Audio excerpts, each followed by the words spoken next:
Well, hey guys, I'm here outside of Walgreens. We're gonna head on in and I'm gonna share with you how to go about shopping for a skincare routine for oily skin. If you are new here, definitely make sure you are subscribed if you like skincare content from a dermatologist. Ring that bell notification so that you know when my videos go live. But let's head on in. If you have oily skin, there's a good chance you like washing your face twice a day. Let me know in the comments if that's the case. But in the morning, consider using a salicylic acid cleanser instead of just a mild basic cleanser. And I'll explain why. When you wake up in the morning and you want to wash your face, the primary aim likely is to just degrease the surface of the skin. You're not like removing cosmetics, or you shouldn't be, because you're going to remove your cosmetics at nighttime before you go to bed. When you wake up in the morning, there shouldn't be any like dirt on your face. There shouldn't be any makeup that you need to remove. You're really just cleansing for the purpose of degreasing the skin. So consider using a salicylic acid cleanser. I have been using Neutrogena's oil-free acne wash for years. It has 2% salicylic acid. You can get the Walgreens version. They also came out with a newer salicylic acid cleanser, the stubborn texture one, that's really good. It's fragrance free. It has 1% salicylic acid as well as glycolic and polyhydroxy acids. And what these are going to help you with is they help gently exfoliate the skin. So if you have oily skin that is prone to getting blackheads and pore clogging, that's going to help. If you have any hyperpigmentation, it can gently help with that as well. Now, the goal here is not to, again, like remove makeup or anything. So don't bother lathering this around your eyes. It can actually be pretty drying in that area. Instead, just focus it on your T-zone areas where you have more prominent pores, like on the nose, the forehead. And really let it sit on the skin for a few minutes. That way the salicylic acid, which is oil soluble, so it gets into the pore really well. It gives it some time to get down in there and go to work. So let it sit on the skin for a few minutes and then rinse it off. Now, if you shave in the morning, shave your face, this is a great product likewise to use in the beard area because it will help soften the hairs, make them easier to cut, and reduce the chances of ingrown hairs in the beard area. CeraVe also came out with an acne control cleanser with 2% salicylic acid. That's really good. And then their Renewing Essay cleanser they've had for a long time. It's a little bit milder. The percentage of salicylic acid is, I believe, much lower, but can still be effective. And so this would be another good option for a morning degreasing. See, back in my day, if you had oily skin, you would have thought this was the bee's knees. However, there's nothing about this that really helps oiliness out. It's really just scented alcohol denaturant. Not a bad ingredient, alcohol denaturant, but it can be very drying, especially in a product like this. And it doesn't really help out your cause. It's got some ingredients in it that can make the skin tingle, so it feels like it's cleaning the skin, but it really is not. If you have really sensitive skin, and you want to use a salicylic acid cleanser, get this one by Cetaphil. It's a really good 2% salicylic acid, but it is the creamiest formula, very gentle. When you approach an oily skincare routine, just stick to the basics for the most part: cleanser, moisturizer, sunscreen. You don't need a special toner per se, or serum or anything like that. These things like toner and serum, they're unnecessary largely, and they kind of just complicate the routine. Not saying you can't use them or they're bad, but for simplicity, just stick to the basics of cleanser, moisturizer, and sunscreen. These oil absorbing sheets are also helpful. If you have like a really shiny forehead or nose, you can take them with you on the go. One thing I've always worried about with these, I don't have any evidence to support it, is that another essential part of your skincare routine is the sunscreen piece of things, and I always worry that by using these oil absorbing sheets it may remove some sunscreen. But if you find that your skin is like really oily, really shiny, and you want to use this before reapplying your sunscreen so that it goes on better, I think it's a good option. Now, for many people with oily skin, they also deal with acne, and there are a ton of great acne treatments available over the counter, many of which I've covered Hello Different Gel, but in this video I'm just going to focus on a basic oily skincare routine. I'm not going to go into the different acne treatments, but definitely check out my videos on that. I have a lot here on this channel. What about Pore Strips? These are really popular. They have been for well over a decade. Now, these can remove a little bit of oil from within the pore and just kind of temporarily degrease the area. However, they also can kind of be very irritating. I suggest instead of these doing a clay mask, and we'll dance around here and see if we can't find one of my favorite clay masks in a moment. If you have oily skin, you do have a lot of options when it comes to sunscreen, but it's something that is a bit of a trial and error and very much an individual pursuit. There are sunscreens that are more friendly for oily skin, but I get feedback that is mixed. Some people are like, this sunscreen that you said was oily skin friendly makes me look like a grease ball, whereas other people are like, oh my god, this is my holy grail. So it runs the gamut. But, you know, it wouldn't be one of my videos without a plug for sunscreen. It's single-handedly the most important thing you can do in your skincare routine. And if you've got oily skin, UV rays from the sun, they break down the oil, make it even more inflammatory, make you more prone to acne and breakouts, irritation, and it just doesn't help your cause out. When it comes to choosing a sunscreen, you can choose mineral, which is going to have zinc or titanium dioxide, will leave a cast. You can choose a chemical sunscreen, which doesn't leave a cast, but for some people burns and stings, especially around the eyes. Or you can choose a hybrid sunscreen, which has a combination of both mineral active ingredients and chemical active ingredients. And I find the cast on hybrid sunscreens is somewhere in between an all mineral sunscreen and an all chemical sunscreen. But for a good basic everyday sunscreen moisturizer, I highly suggest this new Eucerin Oil Control Oil Absorbing SPF 50. For me, this does not burn around my eyes, but I have gotten some feedback from you guys, a few of you, that it does burn your eyes. If you have the burning around your eyes, just use a mineral sunscreen around the eyes. They tend to be better tolerated there. Anyways, this has licorice root extracts, which are anti-inflammatory, and it has minerals that help soak up some of the excess oil from the surface of the skin and from within the pore. It does not leave a cast, but it's also pretty moisturizing. It's a good base for makeup as well, so that has been a favorite. It is a good option for oily skin. Now, if you want an all mineral, really love the Cetaphil Sheer Mineral Face Liquid Sunscreen. This does leave a cast, but it has a nice matte finish to it and is a really good base for makeup. It's water resistant, so it's a great option if you live in a humid climate like I do. Looks like Walgreens has a generic for Neutrogena's Sheer Zinc Mineral Sunscreen. Now this leaves a pretty intense white cast. It's actually very notable. I tried it on camera a few years ago, so you can look back and see how that appears on the skin. If you have oily skin, I don't think you're going to care for that.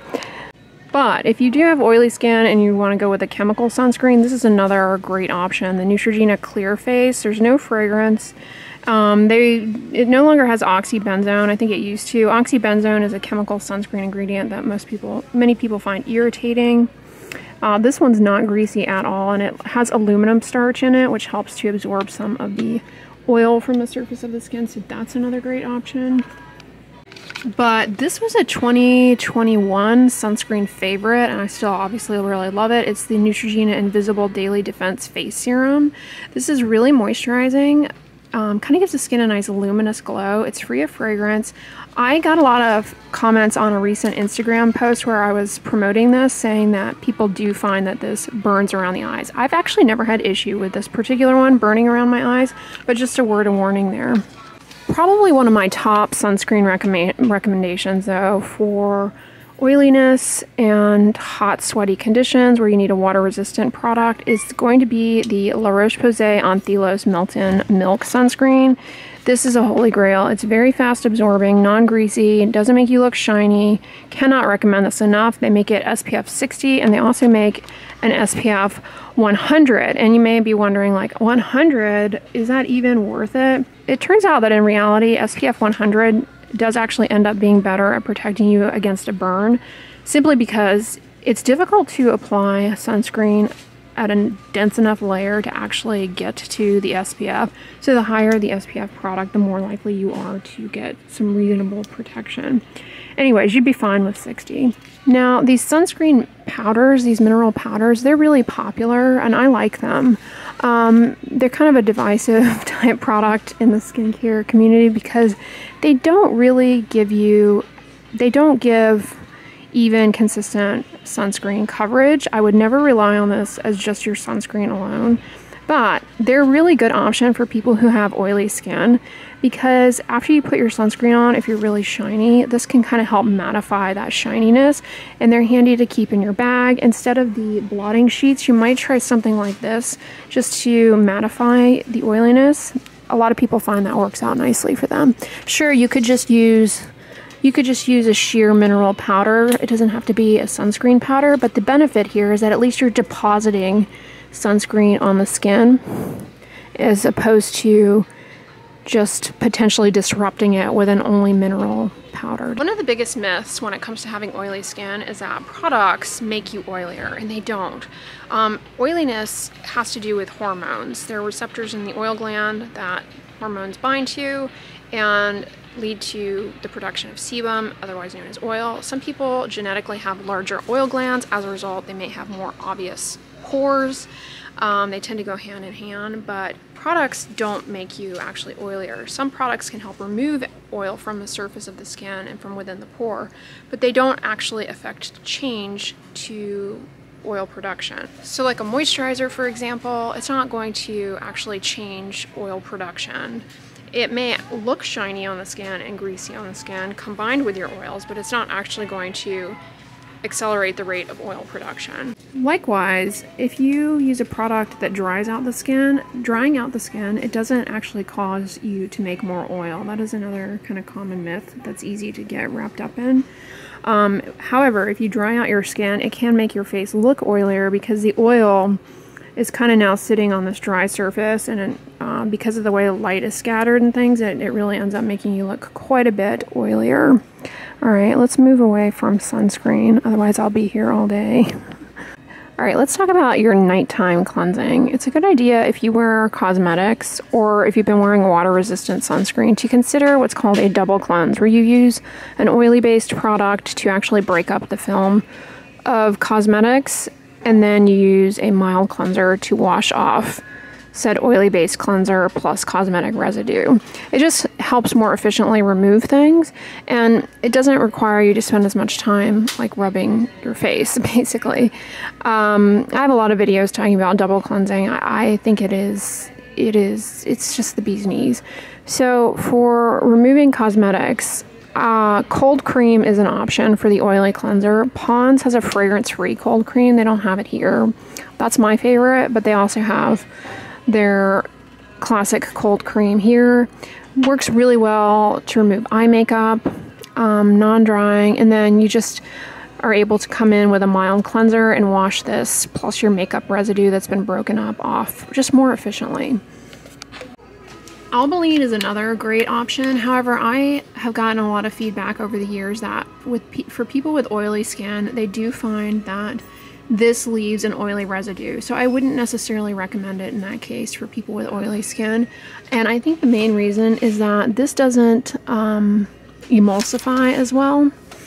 For me, it works really well, but for others, you know, they find it leaves behind that residue, and I think it's because it doesn't emulsify particularly well. Witch hazel is popular. I have older videos on my channel with oily skincare routines where I show how to use it. I think it's helpful if you want to use it to kind of degrease the skin in the morning.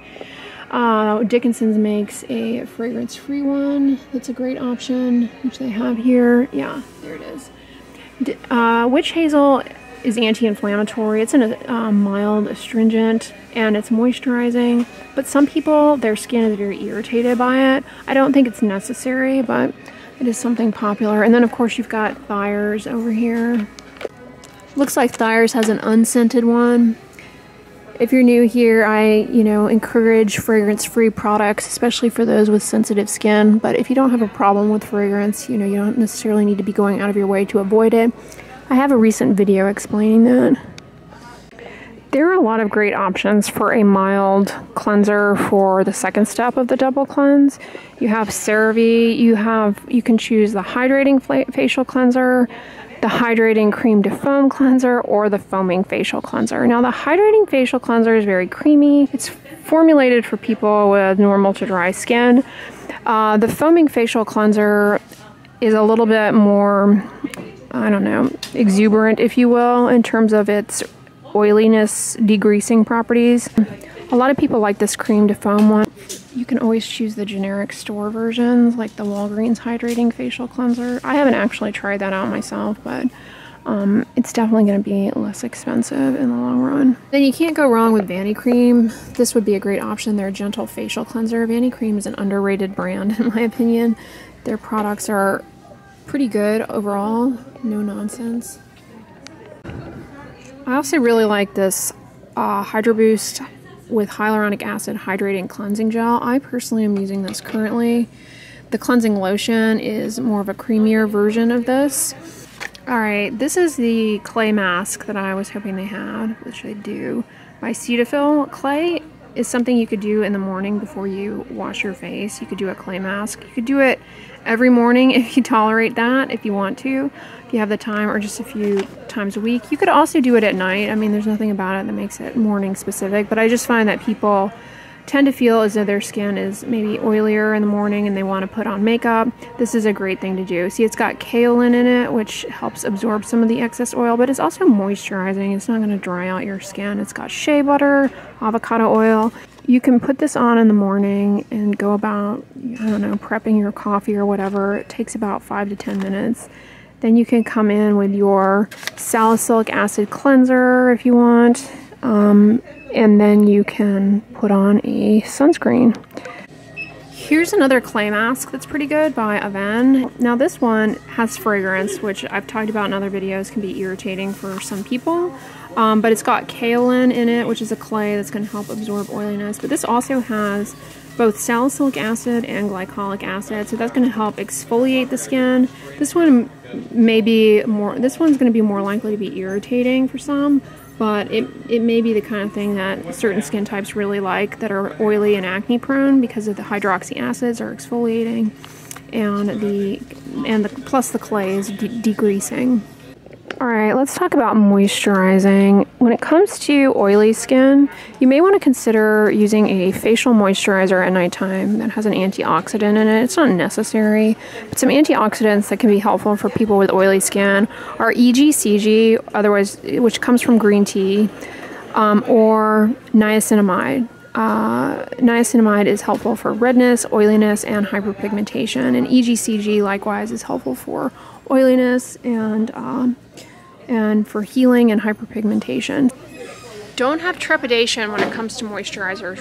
Just remember this and hold strong. The moisturizer is not actually going to increase oil output. It may make you look oilier, but it's not actually making you truly oilier. Now, when it comes to choosing a moisturizer that doesn't make you look oily, a lot of times if you choose one that's labeled oil-free, although it's kind of a nebulous marketing term, for reasons I explained in another video, oil-free tends to feel better on the skin of people who have oily skin, so look for that.